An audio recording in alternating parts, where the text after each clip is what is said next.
ત્યારે હાલમાં આવી બહુ મોટી દુઃખદ ખબર સુરેન્દ્રનગર જિલ્લામાં અકસ્માતના બનાવો વધી રહ્યા છે। ચોટીલા નેશનલ હાઈવે પર મોટીવાડી વિસ્તાર પાસે ટ્રિપલ અકસ્માત સર્જાયો હતો।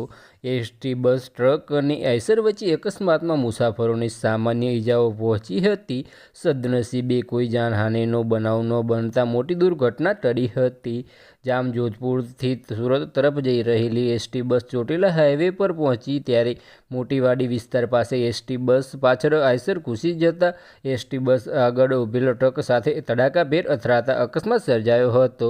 ટ્રિપલ અકસ્માતને પગલે એસટી બસમાં સવાર મુસાફરોએ બૂમાબૂમ કરી મૂકવા સાથે ભયનો માહોલ સર્જાયો હતો। અકસ્માતમાં એસટી બસના ડ્રાઈવર સહિત બસમાં સવાર 4 થી 5 મુસાફરોને સામાન્ય ઈજાઓ પહોંચી હતી। આઈસર વાહન એસટી બસ પાછળ ઘૂસી જતા આઈસર ચાલકનો પણ પગ ફસાઈ જતા ભારે જ મહેનત બાદ અન્ય લોકોની મદદથી બહાર કાઢવામાં આવ્યો હતો। વાહનો પણ મોટા પ્રમાણમાં ક્ષતિગ્રસ્ત થયા હતા। અકસ્માતને પગલે હાઈવે પર ટ્રાફિક જામ ન સર્જાયો હતો। બનાવની જાણ થતાં જ પોલીસનો કાફલો ઘટના સ્થળે પહોંચ્યો હતો અને ટ્રાફિકને હળવો કરી વાહન વ્યવહાર પુનઃ શરૂ કરાયો હતો। બસ આજ માટે આટલું જ નહીં। મારી યુટ્યુબ ચેનલ પર નવા હોય તો લાઇક, શેર અને સબસ્ક્રાઈબ કરી દેજો। ધન્યવાદ।